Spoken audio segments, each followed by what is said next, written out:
じらねえ。100年持った壁がなぜ今になって。信じるも信じないも。なんだあいつ。仕方ないよ。この配給多分人数分ないんだ。 I can do this. What? 無理なのか。時間がねえ。消えしまう。What are you talking about? Rev up those fires!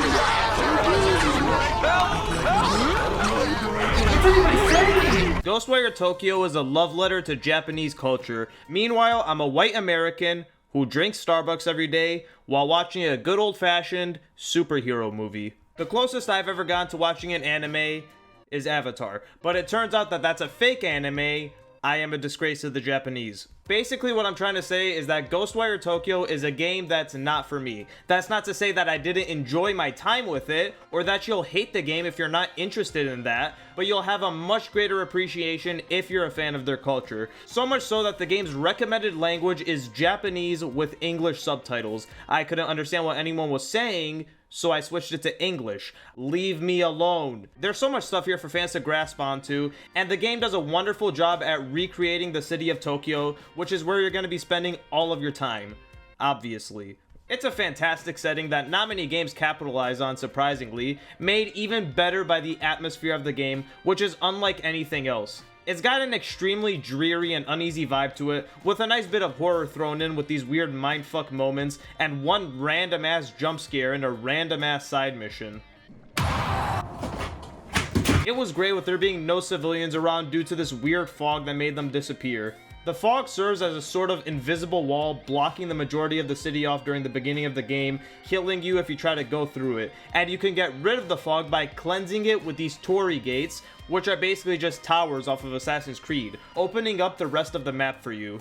Getting to these torii gates by traversing the city is great for a while, with the grapple mechanic that allows you to scale the rooftops because of these weird-ass birds that just float there. Although by the 5-ish hour mark, the traversal and exploration really started to lose its steam. I got bored of the city way too fast. The open world sorta just serves to get you from mission to mission, that's really it.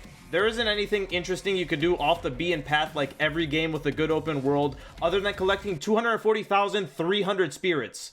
Jesus Christ. These spirits are basically just floating people that you hold L2 to collect, and then transfer them to a telephone line for XP. There is an achievement for collecting all of them. Here's a hell, here's a no, hell no. I have spent 16 hours on this game and have collected a whopping 56,139.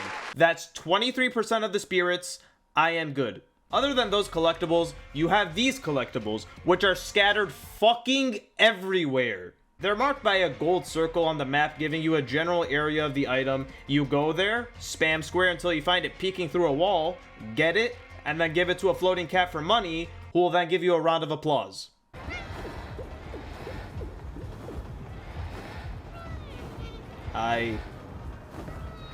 Okay. And that's basically all you can do in the city. As you could probably tell, exploring just gets way too boring way too fast. And honestly, the open world kinda hampers this game more than it helps. I feel like if Ghostwire was just a bit more linear and story focused, it would have been much better. But instead they try to cram this game into an open world system instead of focusing on its strong points: the main story, side missions, and combat. This game's combat was the thing that I was most hyped for by far. It looked fantastic in all of the trailers and marketing, and I must say that in certain aspects, the game meets those expectations. It's visually stunning and all the attacks look amazing and are so fun to pull off. If you're sitting there just watching somebody go at it, then you probably think that the combat system is incredibly complex and intuitive, with a vast amount of ways to approach every combat encounter. And if you thought that, you're wrong. You've apparently got 23 different enemy types in this game, but in reality it's basically just like 5. Slender Man, and I don't care what anybody says, that is Slender Man. The bald white head gives it away. These guys are basically just your normal grunts trying to get up close and smack you. Just spam your projectiles and they're gone. You also have the Fat Slender Man. That name doesn't make sense. Hefty Man. These guys are basically the same thing but with more health, and they block your attacks with their umbrellas. Just spam your projectiles and they're dead. Then the students, who look like the children of the headlesses from Sekiro. Imagine fucking that thing. These guys can actually be pretty annoying as they rush you down with their close range attacks and sweeping projectiles, but spam your projectiles and they're dead. Then you have these bubble blowing bitches. I hate these cunts. They're not hard, just annoying as they sit back like little dickheads constantly blowing bubbles in your face and healing the other Slendermen. But don't worry, just spam projectiles and they're dead. And then the floating people, these things die in 2 hits. And finally, the most annoying enemy type in the game, and the one that actually gave me a shred of challenge, this one. They do a fuck ton of damage, have a fuck ton of health, and have these annoying ass diving attacks, but just spam your projectiles and they're dead. And if you've noticed me repeating myself, it's intentional. Literally, every single fight in this game is the same. Whip out your air attacks, spam R2. If they get close, switch to water and spam R2. You can literally beat every combat encounter in the game with just these 2 elements. Hell, the water's overkill. If you really felt like it, you could just use air for the entire game to get by. The game desperately needs more variety on how you take down its enemies, because this just gets so fucking boring so fast. For the first few hours I was having fun, but that was before I realized that I'd be taking everybody out in the same way for 16 hours. Sure, you could try stealthing if you feel like it. The game does give you some equipment to work with, like a bush to hide in, and decoys that get the enemy's attention away from you, but why would you even bother when it's easier and faster to go in guns a-blazing? If I had any recommendations about how to play this game, I'd say increase the difficulty. I play every game on normal the first go around, which was a mistake. It was way too easy and I only died like 4 times because I was being a dumbass. Play on hard, you'll probably have more fun, but I guarantee you, you'll start feeling the repetition after a while. Thankfully, the same can't be said about the side missions. The side missions, in my opinion, are the standout of this game and are actually pretty good. While unlocking Torii gates and opening up the world, more and more side missions will appear on the map, like too many sometimes, calm the fuck down. These side missions actually have a wide variety, which is what makes them great. You never really know what you're gonna get. It can be a fun investigation mission, or a combat mission, or a mission that ends in 5 seconds. There's a Kamaitachi. It's not paying any attention to us. Get moving. Chase after it until it stops.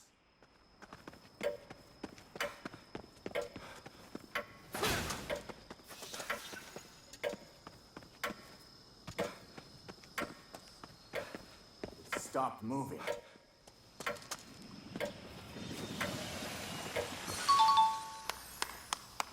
Or a tailing mission.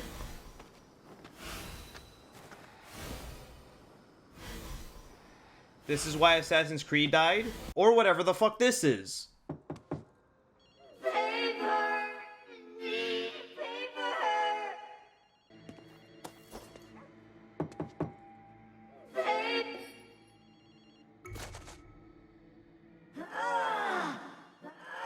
I really enjoyed these side missions and think that they're done pretty well, even without your regular NPCs. Since everybody in the city disappeared, you'll be doing favors for lost spirits trying to get them to the afterlife, and some of these moments can actually be pretty touching, like reuniting a mom with her kid. As surprising as it sounds, the side missions are actually my favorite part about this game, with the amount of variety that you get. With my only major gripe being that too many of them end like this.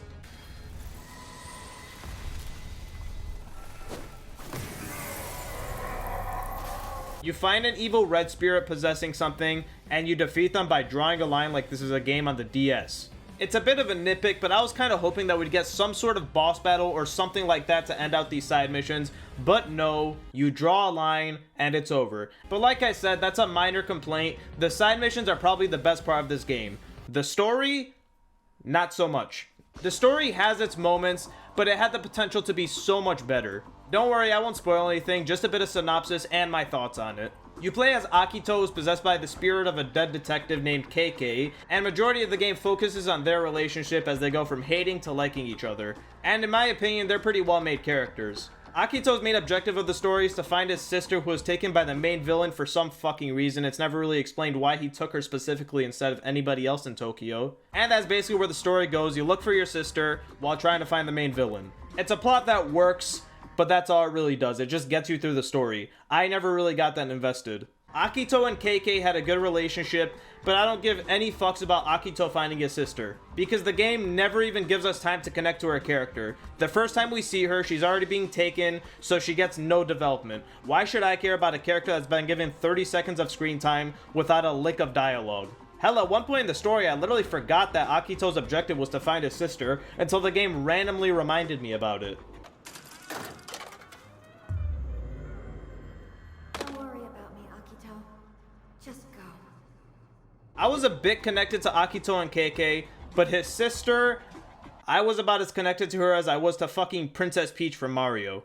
It's a fine story, it has its moments, but it had the potential to be so much better, which is a phrase that can explain this entire game as a whole. Ghostwire Tokyo is a fine game, but it could have been better. There's too many problems and you get bored way too fast for $60. Maybe if you're a fan of Japan's culture, it'll be worth that price. But for everybody else, if you're thinking about playing this game, I'd wait for a sale. $20 to $30 is much more reasonable, and the problems can be forgiven at that price point. There is good here, the story has its moments, the combat is great looking and fun for a while, the side missions are my personal favorite part, and the recreation of Japan, its culture, and its folklore is top notch. It's not terrible, but it had the potential to be so much more.